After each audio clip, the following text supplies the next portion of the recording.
Chapter 9. Of the Adventures of Ferdinand Count Fathom, by Tobias Smollett.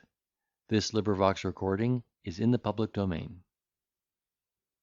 Thunderstruck at this disappointment, the confederates held a council in order to deliberate upon the next measures that should be taken; and Ferdinand, for the present, despairing of accomplishing his grand aim, resolved to profit in another manner by the conveniency of his situation. He represented to his helpmate that it would be prudent for them to make hay while the sun shone, as their connection might sooner or later discovered, and an end put to all those opportunities which they now so happily enjoyed. All principles of morality had been already excluded from their former plan; consequently, he found it an easy task to interest Teresa in any other scheme tending to their mutual advantage, howsoever wicked and perfidious it might be. He therefore persuaded her to be his auxiliary in defrauding Mademoiselle at play, and gave her suitable directions for that purpose; and even tutored her how to abuse the trust reposed in her by embezzling the young lady's effects, without incurring the suspicion of dishonesty. On the supposition that every servant in the house was not able to resist such temptation, the purse of her mistress, to which the maid had always access, was dropped in a passage which the domestics had occasion to frequent; and Fathom posted himself in a convenient place, in order to observe the effect of his stratagem. Here he was not disappointed in his conjecture. The first person who chanced to pass that way was one of the chambermaids with whom Teresa had lived for some time in a state of inveterate enmity, because the wench had failed in that homage and respect which was paid to her by the rest of the servants. Ferdinand had, in his heart, espoused the quarrel of his associate, and longed for an occasion to deliver her from the malicious observance of such an antagonist. When he therefore saw her approach, his heart throbbed with joyful expectations; but when she snatched up the purse, and thrust it in her bosom, with all the eagerness and confusion of one determined to appropriate the windfall to her own use, his transports were altogether unspeakable. He traced her to her own apartment, whither she immediately retreated with great trepidation, and then communicated the discovery to Teresa, together with instructions on how to behave in the sequel. In conformity with these lessons, she took the first opportunity of going to Mademoiselle, and demanding money for some necessary expense, that the loss might be known before the finder could have leisure to make any fresh conveyance of the prize; and in the meantime Ferdinand kept a strict eye upon the motions of the chambermaid.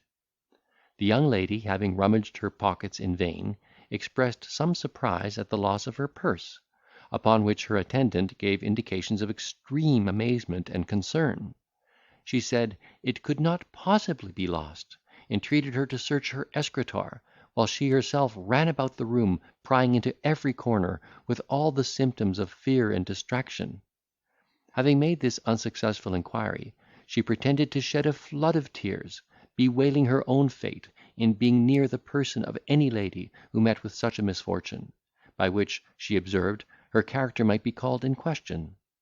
She produced her own keys, and begged upon her knees that her chamber and boxes might be searched without delay. In a word, she demeaned herself so artfully upon this occasion, that her mistress, who never entertained the least doubt of her integrity, now looked upon her as a miracle of fidelity and attachment, and was at infinite pains to console her for the accident which had happened, protesting that, for her own part, the loss of the money should never affect her with a moment's uneasiness, if she could retrieve a certain medal which she had long kept in her purse, as a remembrance of her deceased aunt, from whom she received it in a present. Fathom entered accidentally into the midst of this well-acted scene, and perceiving the agitation of the maid, and the concern of the mistress, desired, in a respectful manner, to know the cause of their disorder. Before the young lady had time to make him acquainted with the circumstances of the case, his accomplice exclaimed, in an affected passion, "Mr. Fathom, my lady has lost her purse; and as no persons in the family are so much about her as you and I, you must give me leave, in my own justification, to insist upon Mademoiselle's ordering the apartments of us both to be searched without loss of time. Here are my pockets and my keys, and you cannot scruple to give her the same satisfaction, for innocence has nothing to fear." Miss Melvil, reprimanded her sharply for her unmannerly zeal, and Ferdinand, eyeing her with a look of disdain,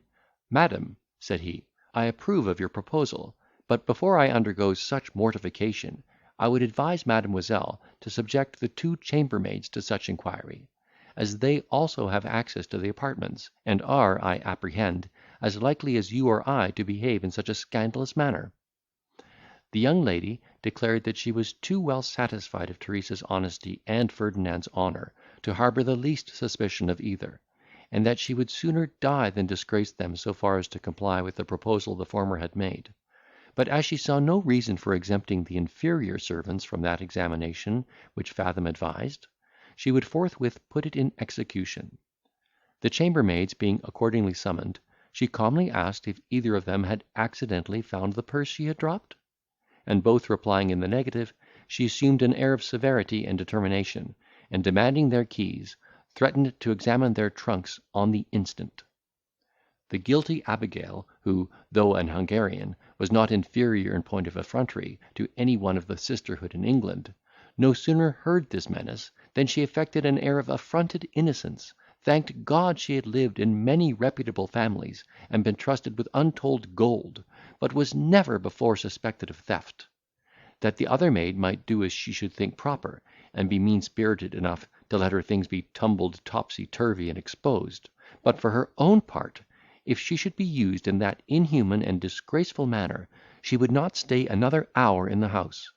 and in conclusion said, that Mademoiselle had more reason to look sharp after those who enjoyed the greatest share of her favour, than believe their malicious insinuations against innocent people whom they were well known to hate and defame. This declaration, implying an hint to the prejudice of Teresa, far from diverting Miss Melville from her purpose, served only to enhance the character of the accused in her opinion, and to confirm her suspicion of the accuser, of whom she again demanded her keys, protesting that, should she prove refractory, the Count himself should take cognizance of the affair, whereas, if she would deal ingenuously, she should have no cause to repent of her confession. So saying, she desired our adventurer to take the trouble of calling up some of the men servants; upon which the conscious criminal began to tremble, and, falling upon her knees, acknowledged her guilt, and implored the forgiveness of her young mistress.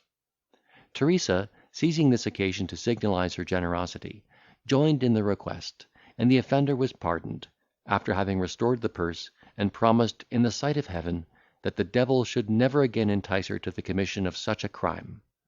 This adventure fully answered all the purposes of our politician. It established the opinion of his fellow labourer's virtue, beyond the power of accident or information to shake, and set up a false beacon to mislead the sentiments of Mademoiselle, in case she should for the future meet with the like misfortune. End of Chapter 9.